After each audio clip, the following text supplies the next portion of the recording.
Je m'en tiendrai aux aspects généraux qui ont été évoqués avec érudition par notre collègue.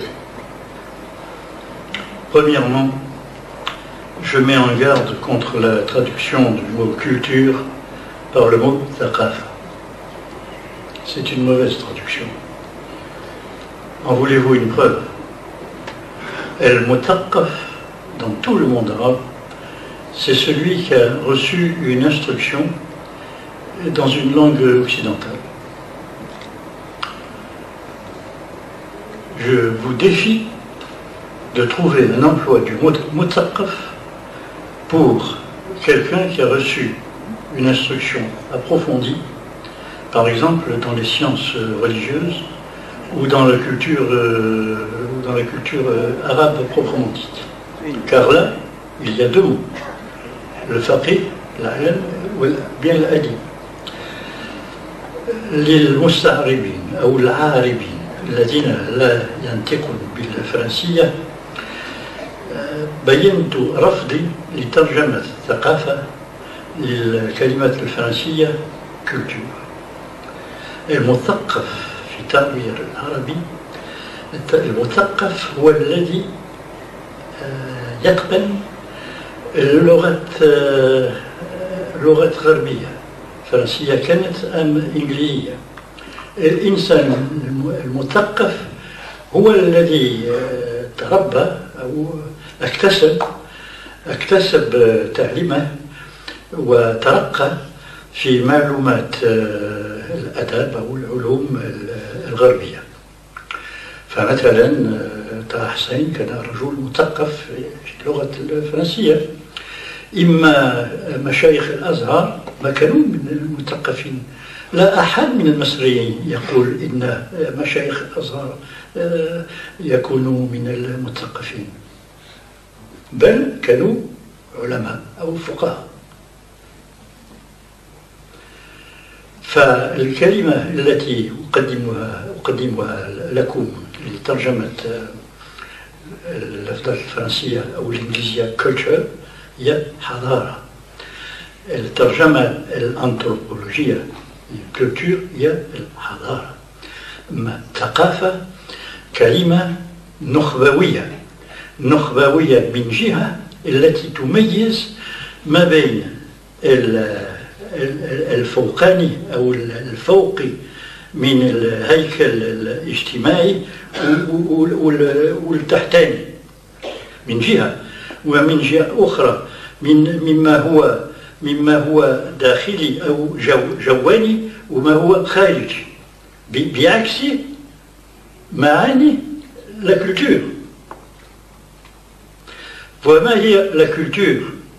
La culture هنالك تعرف لا كولتور بمئات تعرف، وأنا بنفسي بدوري قدمت تعريفا آخر والأخير هو في ذهني ساعي لمجتمع في البحث عن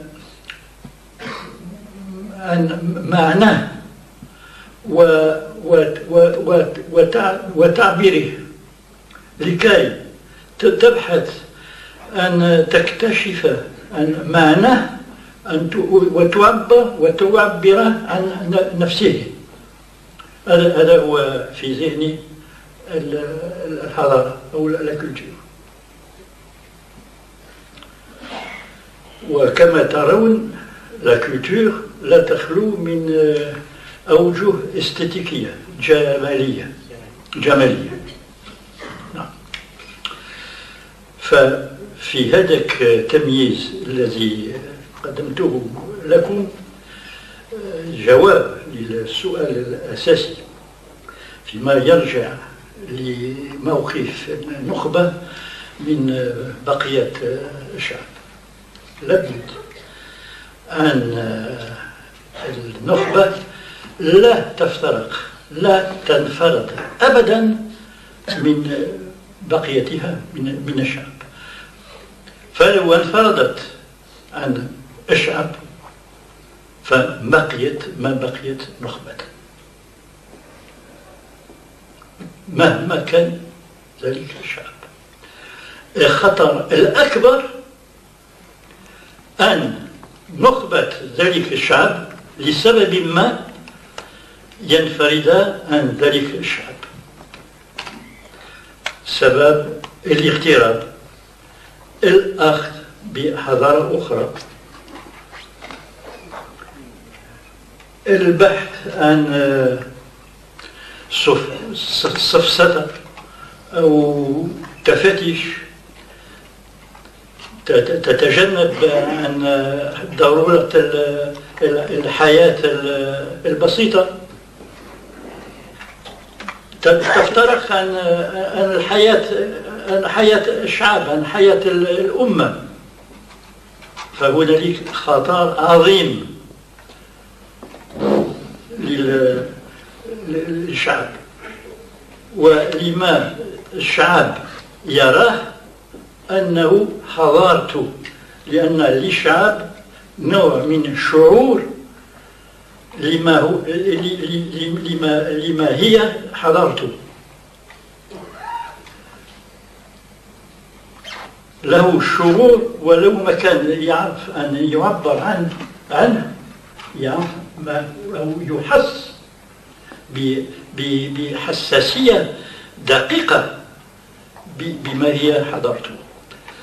ففي بلدكم طبعا الحساسية هي إسلامية، فهذا يفسر لكم ظواهر كثيرة. فسيادتك تكلمت عن اليوسي، فلي خبرة طويلة عن الشيخ اليوسي. فمرة كنت أكرس بحثا خاصا عن كتاب اليوسي، عن القانون، عن كتاب القانون اليوسي، نوع من الموسوعة تشمل عن جميع العلوم منها الرياضات. فأنا يعني استغربت أن مثل اليوسي الذي ما يعني بقي حياته مع علماء ينتمون إلى علماء فاس، يتكلم عن الرياضات، عن مادة صعبة جدا، فكيف يتكلم عن الرياضات؟ فطلبت من متخصص، كان شاب مصري يعيد دكتوراه في الرياضات العربية في باريس، أن يقرأ ذلك الكتاب ويقول لي هل هنالك بعض أخطاء من الناحية التقنية، من ناحية الرياضات الكبرى. أنا لست بمتخصص، فمدت له التأليف، فهو تأليف بالحجري، فللأسف ما استطاع ذلك طالب، كان طالب دكتوراه، إنسان كبير في السن، فله ليسانس في الرياضات ودكتوراه ودبلومات، ما استطاع أن يقرأ الطبعة الحجرية مكتوبة بالخط المغربي، ما استطاع أن يقرأ حتى السطر الواحد. فهذا ما يوري لكم الفرق، الخطوة الخطيرة المميتة التي تميز بين الثقافة والحضارة. لو كان إنسانا متحضرا ما ترك حضارته الأصيلة، هي الحضارة العربية الإسلامية، لاكتساب ثقافة فرنسية وإنجليزية، فهو تركها تماما لاكتساب حضارة أخرى. فما معناه بعد رجوعه في بلده؟ عديم أو شبه عديم.